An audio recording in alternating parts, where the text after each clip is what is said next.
This is Chico Resch. You are listening to the Let's Go Devils podcast on the Primetime Radio Network.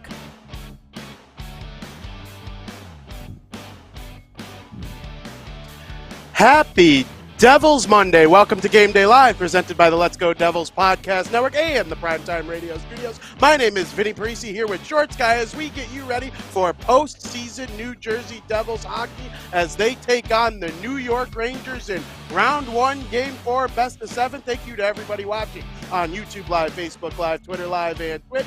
This is a 2-1 New York Rangers series lead as the New York Jersey Devils are trying to tie up the series. Shorts Guy, how we doing? I'm doing good, Vinny. Just excited for tonight. A little bit nervous. Just ready to get to it. Ready to watch the game. How about you? How you doing? Doing very good. It was a fun game on Saturday night, to say the least. I think Yes, a lot of us were on edge. A lot of us were on edge watching that game. If they lose in overtime, it's a 3-0 series lead for the New York Rangers, and the Devils' backs are against the wall. So, getting that huge win in overtime, great play by Hischier and Jesper Bratt in the neutral zone, and they find Dougie Hamilton, who does not win, miss, boom, game over, win. It's outstanding stuff. Oh, yeah, absolutely. I was actually pretty calm for most of the game until that penalty with 5 or 6 minutes left. And it was 1-1, and I'm like, oh crap. This would be how we go out of this game. On a freaking power play goal with less than 5 minutes remaining, but I was proven wrong, man, I'm excited for tonight because the big thing that I'm pumped about is we get to have a Game 5 down at American Whiskey out on Edison Place and with the people in the streets. That's what I was pumped about. Absolutely, and you know what, the Devils, they deserve another home game. They had the most wins they've ever had in franchise history, and they don't deserve to go down with a sweep or anything like that. And to be frank with you, they don't deserve for us to think that they can't tie up this series. Is it a lock that they tie up this series?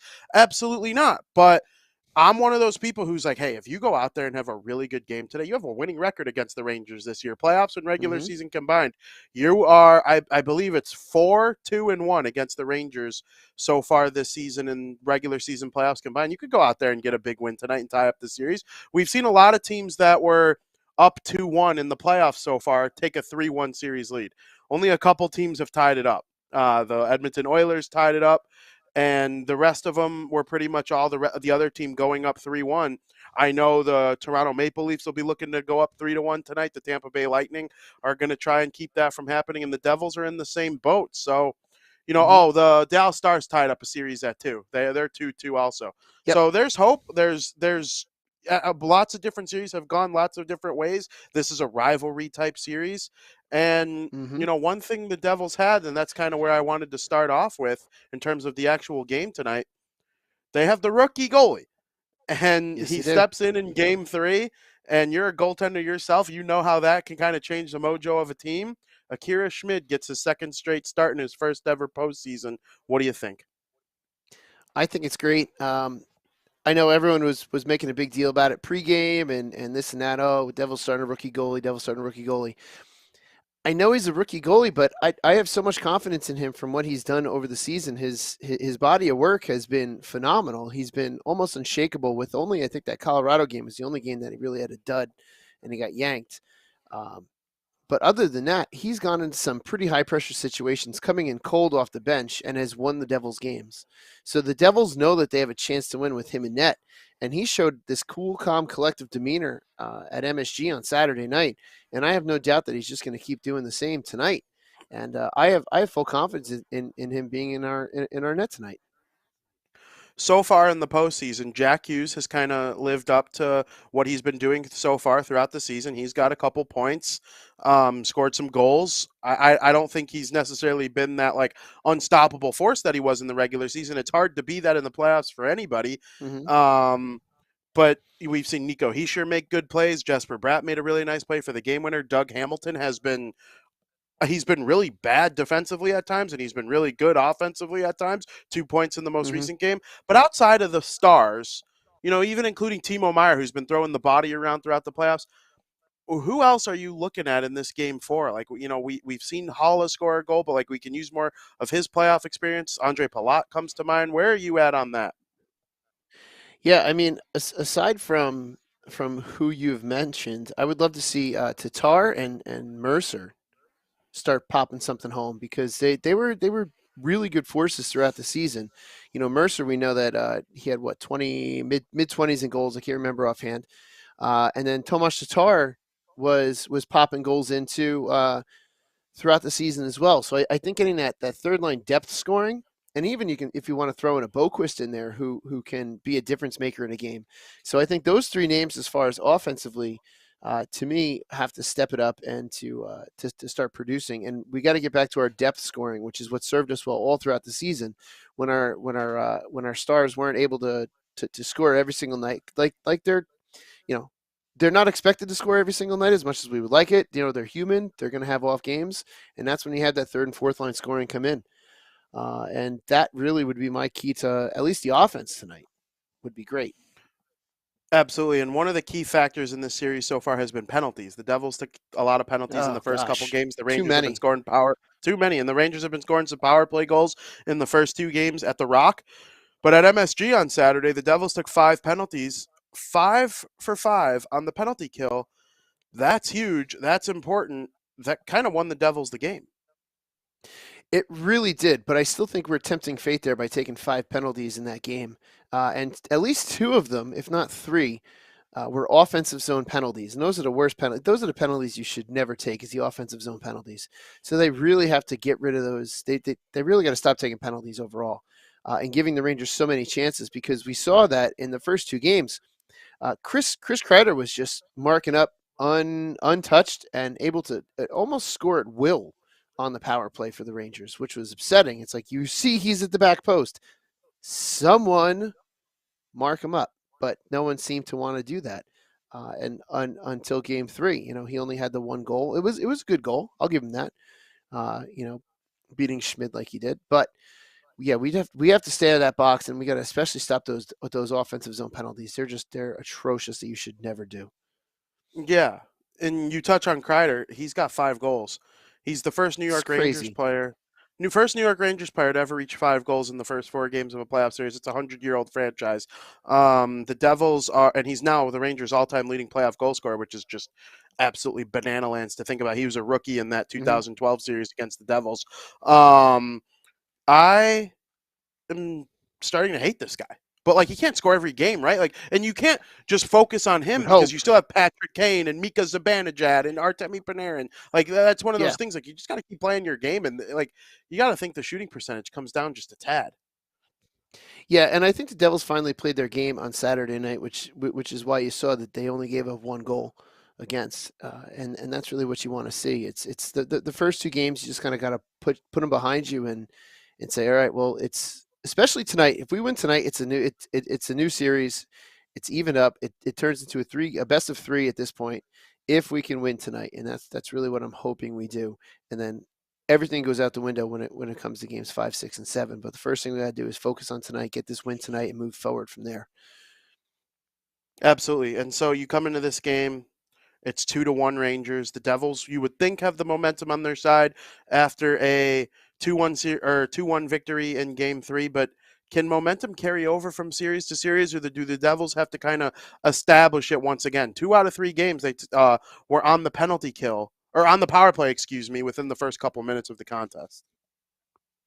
I think it can carry over. And that's really why you see teams kind of make statement plays, whether they get into a scrum at the end of a game, to send something for the next game, because these playoff games come thick and fast. It's a game every other day almost, up until after tonight. We'll have Tuesday, Wednesday off, and then we get into Thursday for Game 5. But pretty much we've seen the Rangers almost every other day since last Tuesday.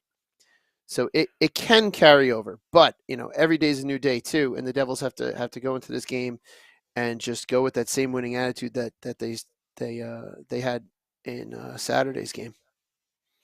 All right, I'm going to throw some more stats at you, and I want to know if it Let's means hear it. anything to you. Yep, I let's think hear we it. might have touched on it in the last show, but it's whole new vibes now that they do have a win under their belt. Last year, the Tampa Bay Lightning went down 0-2 at home to the New York Rangers and came all the way back to win, just like the Devils this year, minus the comeback and win part. In 2012, When the Devils beat them in 6 games, they were down 2-1 after 3. Does history have any weight bearing on any of these players? Kreider played in that series in 2012. They all played in that series last year against the Lightning. You got to wonder if there's a seed of doubt that can be planted in the New York Rangers' head, especially if the Devils are able to tie up the series tonight.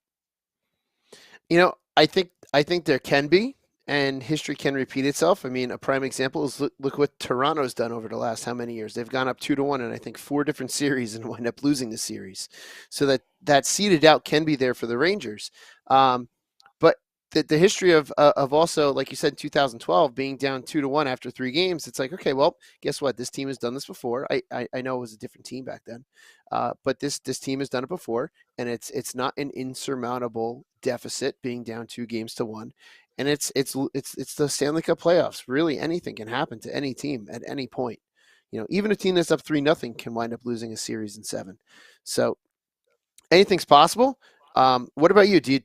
What's your feelings on this history and on these stats you've given?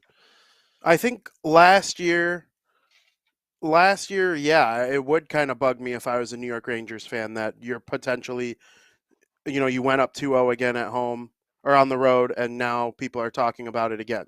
That would bug me.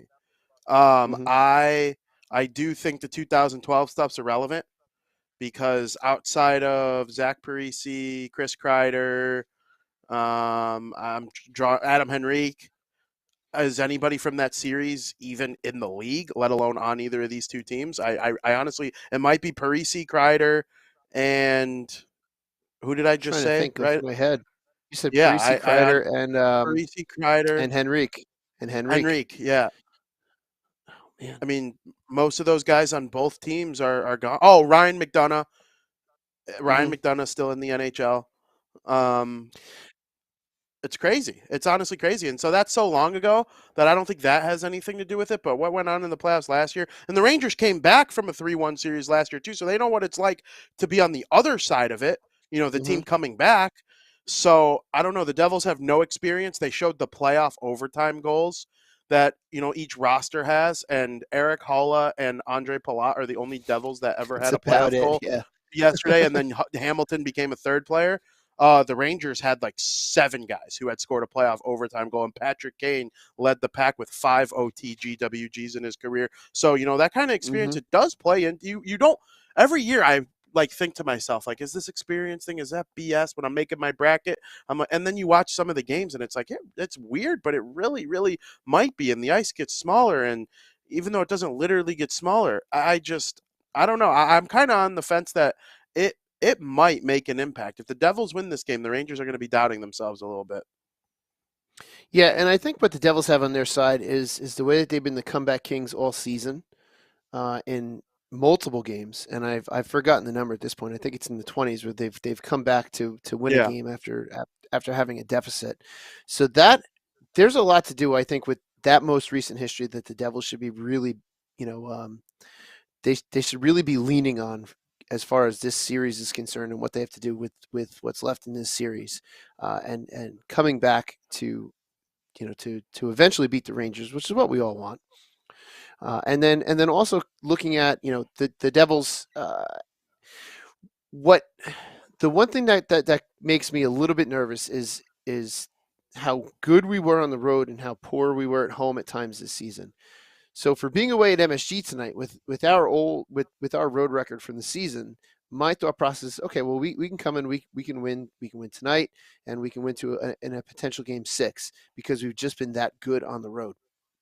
It's those games 5 and potentially 7 that I'm like, okay, well, now they have to find a way to win at home. Not that they didn't win at home, but they seem to be so much more lethal on the road, that getting that home win, just that one home win, if they can win tonight and they can win potential game 6, I think would be phenomenal. Absolutely. And then my last question for you before we kind of send it into predictions and let everybody go for the game. Game 1 and game 2 felt like watching 51st Dates or Groundhog Day. Mm-hmm. It just literally felt like watching the same game. And it was like, Lindy Ruff, you've been a great coach all season long. And, there's still a pack of Devils fans that hate him. I really don't understand it. He's probably, if I had a coach of the year vote, I don't. he would be third on my list. I would vote Jim Montgomery for Boston 1, and I personally would vote Dave Haxtell for Seattle 2. And I would give Okay. Lindy Ruff the third place nod. And that's just how awesome I think it's been this season for him. And I'm just like, okay, you're really not going to make one single playoff adjustment in the first round. And in between game 2 and 3, though, there was a lot. The two guys who took big offensive penalties that led to Ranger power play goals, Miles Wood and Brendan Smith, were out, and they inserted Jesper Boquist and Kevin Ball back into the lineup. And now it's like, or Siegenthaler, I guess, was the one who went back into the lineup. Siegenthaler came And back in. so, which scratching him was just odd to me too. But now it's like you're going to run this same lineup that won back in game 3 or in game 4. I think that's a good idea. What's your takeaway on Lindy Ruff? I know it's probably been ice cold and warm hot. Yeah, I don't know. It didn't make much sense to see what looked like a lack of change for game 2, especially after the shellacking of game 1. It's like, okay, I can understand a 5-1. Not that I liked a 5-1 loss in game 1. I mean, I can understand a 5-1 loss. You know, this team has no playoff experience, like we've spoken about before. They go into game 1, maybe a little bit dumb, and get shellacked in game 1, 5-1. And they played better as that game went on, but they just didn't play well enough in order to get the win. Game 2, the Rangers pretty much employ almost the same strategy against the Devils, and I was really more bothered by what seemed like a lack of in-game adjustments versus game-on-game adjustments.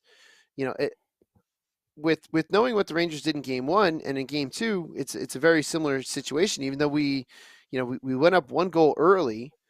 But it's like, once the Rangers got into their game, it's like, all right, well, let's start making some in-game adjustments and see what we can do here. But the penalties killed us those first 2 games. That's an undeniable fact. Yeah, and even though the Rangers got 5 power plays on Saturday, and again, you said that's playing with fire. That's not something you want to do. I do think the Devils' penalty kill was noticeably better at the same time too. It's not that the Rangers didn't score either. The Devils' penalty kill confused the Rangers. They made things hard for them to get passes through seams. There was a couple good chances. Make no mistake about it. With Mika Zibanejad in the middle and Panarin and Kane working the half walls. Adam Fox and Keandre Miller are outstanding quarterbacks on the power play. Kreider is obviously a top 3 net front presence in the NHL.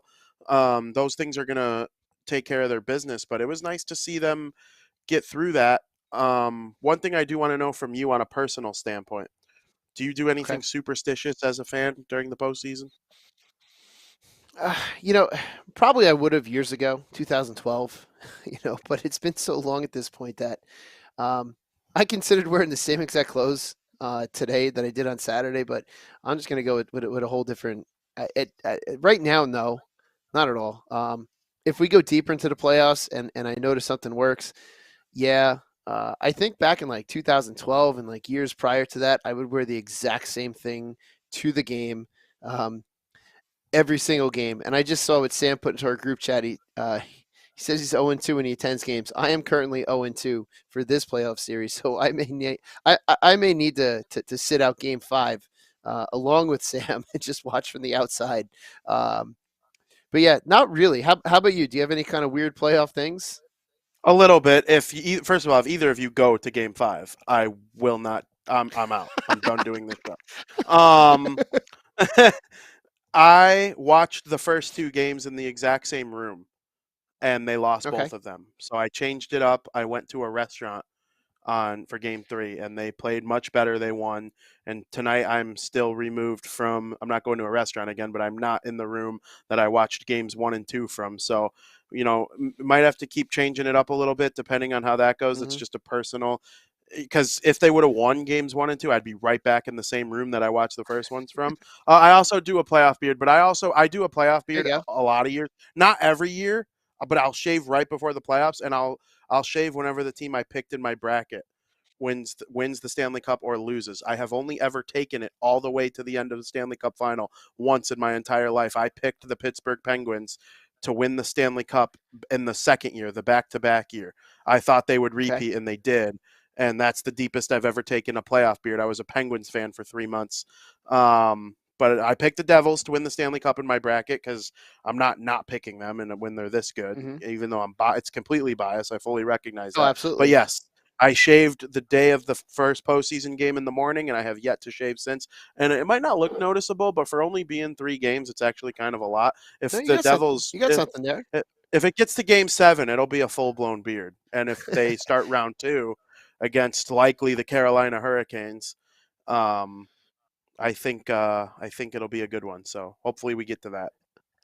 Actually, my the beard you're looking at on my face started off as a playoff beard in 2012. They had a contest, not a contest, but a fundraiser thing where you would collect money and you would grow out a beard for as long as your team was in the playoffs. And obviously, we went to the finals that year, and I just decided to keep it, and I've had it ever since. So this is now 11 years later.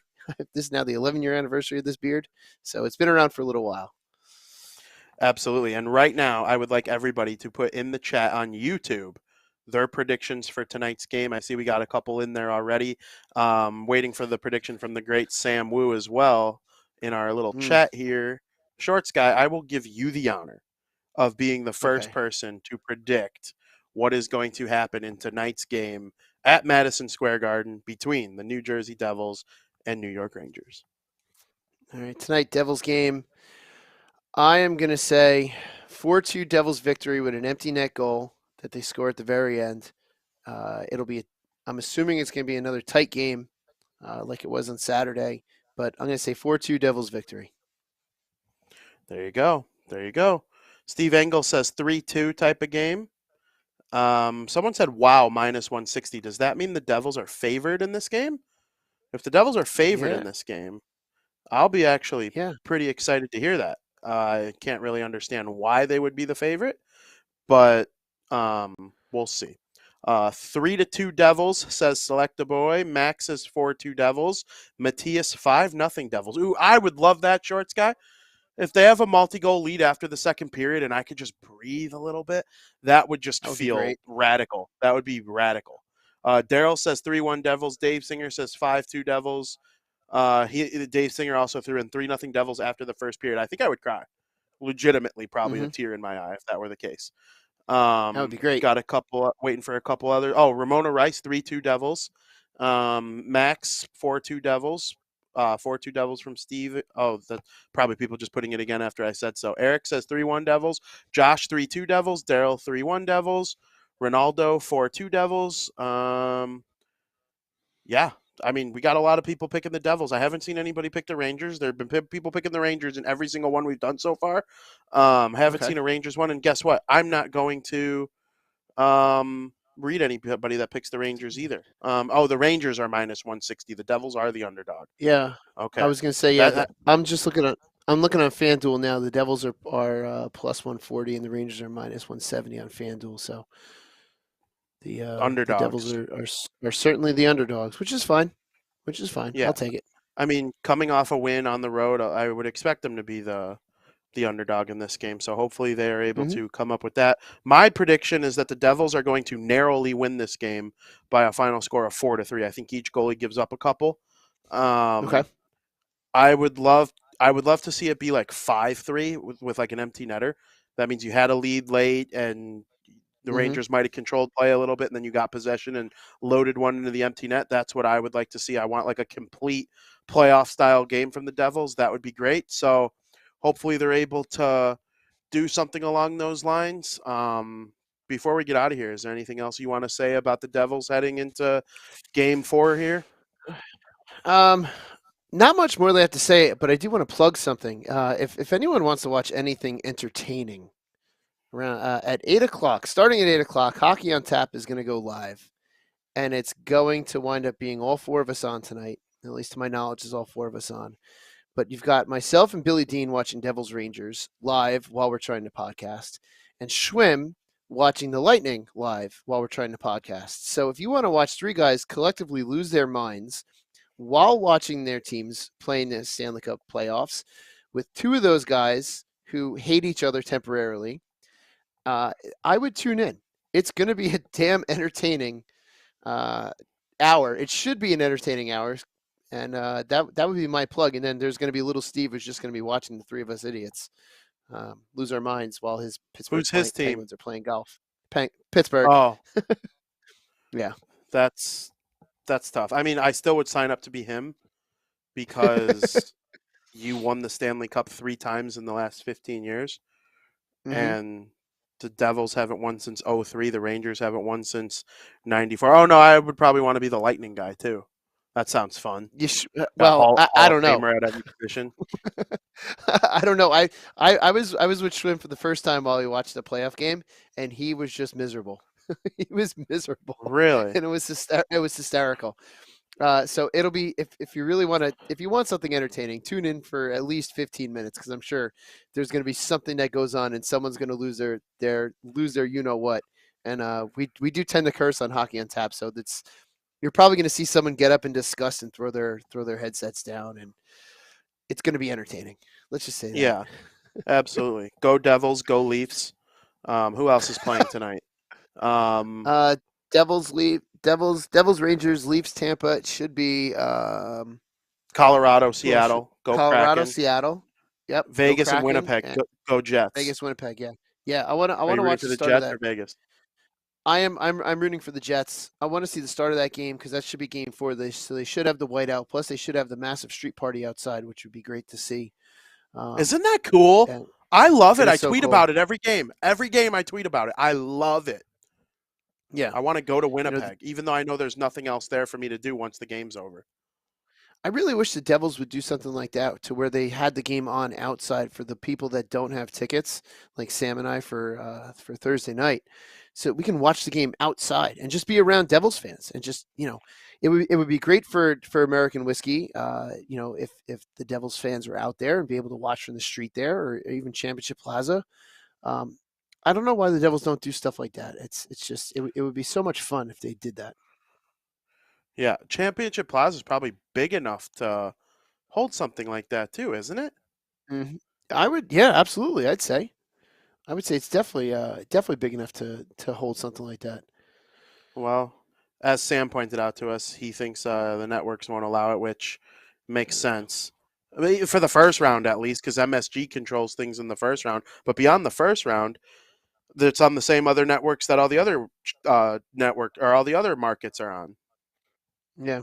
So maybe we'll see something for for round 2. Who knows? All I know is I think prior to this game, I'm going to place a couple goal bets. See if maybe I can win a little bit of money on tonight's game, which is always a risk. Timo Meier?